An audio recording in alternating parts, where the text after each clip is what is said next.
नमस्कार, बहुत स्वागत है आपका न्यूज 18 के डिजिटल प्लेटफॉर्म पर। मैं हूं आपके साथ अंशिका पाठक। मिडिल ईस्ट में जंग के बीच कच्चे तेल की कीमत $120 प्रति बैरल को छू गई है। ये 4 साल में सबसे ज्यादा है। ताजा आंकड़ों के मुताबिक ब्रेंट क्रूड की कीमत लगभग $119.76 प्रति बैरल तक चली गई, जो जून 2022 के बाद का सबसे ऊंचा स्तर है। द गार्जियन के मुताबिक इसकी वजह ट्रंप का वो बयान है जिसमें उन्होंने कहा था अमेरिका ईरान के बंदरगाहों पर अपनी सैन्य नाकेबंदी जारी रखेगा। उन्होंने कहा कि जब तक ईरान अपने परमाणु कार्यक्रम पर कोई समझौता नहीं करता तब तक ये नाकेबंदी नहीं हटेगी। इस फैसले का सीधा असर हॉर्मुज पर जारी तनाव पर पड़ा, जो दुनिया के सबसे अहम तेल सप्लाई रूट्स में से एक है। इस वजह से तेल की सप्लाई को लेकर अनिश्चितता बढ़ गई है। तो वहीं तेल की कीमतें बढ़ने को लेकर ईरानी संसद के अध्यक्ष मोहम्मद बाघेर गलीबाफ ने तंज कसते हुए कहा कि अगला पड़ाव $140 होने जा रहा है। उन्होंने कहा कि ट्रंप को उनके लोग बेकार सलाह दे रहे हैं। उन्होंने अमेरिकी वित्त मंत्री स्कॉट बेसेंट का मजाक उड़ाया और कहा कि उनकी सलाह की वजह से तेल की कीमतों में इजाफा हो रहा है। अमेरिका ने ईरान युद्ध पर $25 अरब खर्च किए। अमेरिका ईरान युद्ध पर पिछले 2 महीने में अब तक $25 अरब खर्च कर चुका है। अमेरिकी रक्षा मंत्रालय के सीनियर अधिकारी का ये कहना है और उन्होंने इसकी जानकारी दी है कि संसद की आर्म्ड सर्विसेज कमेटी की सुनवाई में बताया। हर्स्ट के मुताबिक कुल खर्च का बड़ा हिस्सा हथियारों, मिसाइलों और गोला बारूद पर हुआ। पिछले 24 घंटे के क्या बड़े अपडेट्स है, जल्दी से जान लीजिए। ट्रंप ने राइफल के साथ एक फोटो शेयर की। अमेरिकी राष्ट्रपति ट्रंप ने राइफल के साथ फोटो पोस्ट कर ईरान को चेतावनी दी। फोटो पर लिखा, नो मोर मिस्टर नाइस गाई, मैं नरमी नहीं बरतूंगा। ये उन्होंने इस पोस्ट में लिखा है। और दूसरा क्या है अपडेट, स्वीडिश पीएम ने अमेरिकी रणनीति पर सवाल उठाए हैं। स्वीडन के प्रधानमंत्री उल्फ क्रिस्टरसन ने कहा है कि ईरान जंग में अमेरिका के पास कोई साफ रणनीति नजर नहीं आ रही है। तीसरा, ईरान ने यूएन में अमेरिका की शिकायत की है। ईरान ने संयुक्त राष्ट्र में शिकायत कर अमेरिका पर जहाज जब्त करने और 38 लाख बैरल तेल कब्जाने का आरोप लगाया है। चौथा, लेबनान में 12 लाख लोगों पर भूखमरी का खतरा मंडरा रहा है।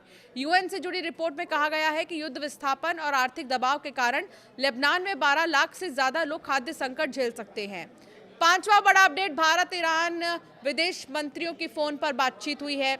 विदेश मंत्री एस जयशंकर और ईरान के विदेश मंत्री अब्बास अरागची ने युद्ध विराम, द्विपक्षीय रिश्तों और क्षेत्रीय हालात पर फोन पर चर्चा की है। अमेरिका और ईरान के बीच पीस डील में खाड़ी के देश भी शामिल हो सकते हैं। रिपोर्ट्स के मुताबिक सऊदी अरब, कतर, कुवैत और ओमान ने मंजूरी दे दी है। फिलहाल यूएई ने इसमें शामिल होने से साफ इनकार किया। उसका कहना है कि ईरानी हमलों से उनके यहाँ बहुत नुकसान हुआ है।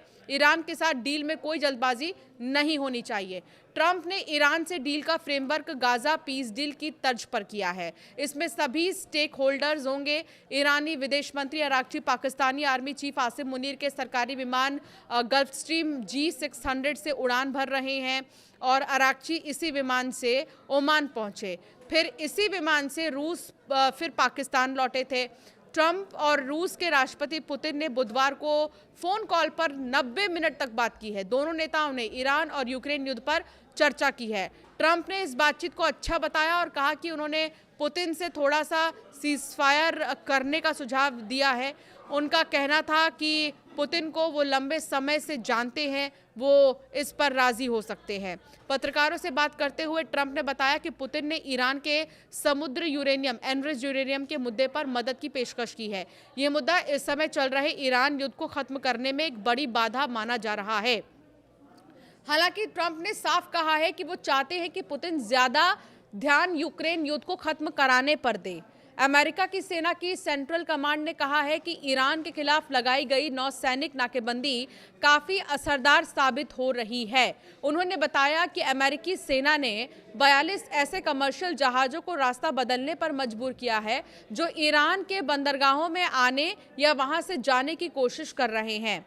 अमेरिकी सेंट्रल कमांड के बयान के मुताबिक इस समय 41 तेल टैंकर ऐसे हैं जिनमें करीब 609 करोड़ बैरल तेल भरा हुआ है, लेकिन ईरान उसे बेच नहीं पा रहा है। और इस बीच ईरान को करीब 6 अरब डॉलर से ज़्यादा का आर्थिक नुकसान हो रहा है, क्योंकि उसकी सरकार इस तेल से कोई कमाई कर ही नहीं पा रही। ट्रंप ने कहा है कि अमेरिका जर्मनी में तैनात अपने सैनिकों की संख्या घटाने की संभावना पर विचार कर रहा है। उन्होंने सोशल मीडिया पर इसकी जानकारी दी और कहा कि इस पर जल्द ही फैसला लिया जाएगा।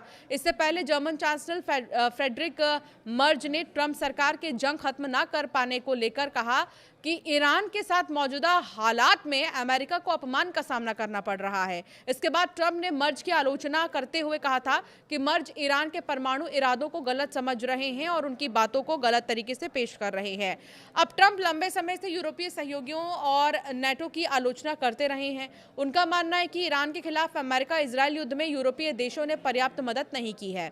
जर्मनी में अमेरिका एक बड़े सैन्य ठिकाना रामस्टीन एयरबेस है, जो यूरोप में अमेरिकी वायुसेना का मुख्यालय है। यहां से हवाई आपूर्ति, सैनिकों को उतारना और मेडिकल इमरजेंसी जैसी अहम सैन्य कार्रवाइयां होती रहती हैं। कुल मिलाकर देखें तो अब जो तेल की कीमतें हैं वो बहुत बढ़ रही हैं। ऐसे में इसका असर बहुत सारे देशों पर पड़ सकता है। दूसरी तरफ शांति समझौते को लेकर कई सारे देश आ रहे हैं सामने और कह रहे हैं कि शांति समझौता अमेरिका और ईरान कर ले, तो कई और ऐसे देश भी हैं जो ये कह रहे हैं कि हमें इसमें तो पड़ना ही नहीं है। भारत की तरफ से लगातार दूसरे देशों के विदेश मंत्रियों से बातचीत की जा रही है, लेकिन उस बातचीत का निष्कर्ष क्या निकलेगा ये तो समय ही बताएगा और अमेरिका और ईरान के बीच शांति कब होगी पूरी तरीके से, इसका इंतजार हर किसी को है।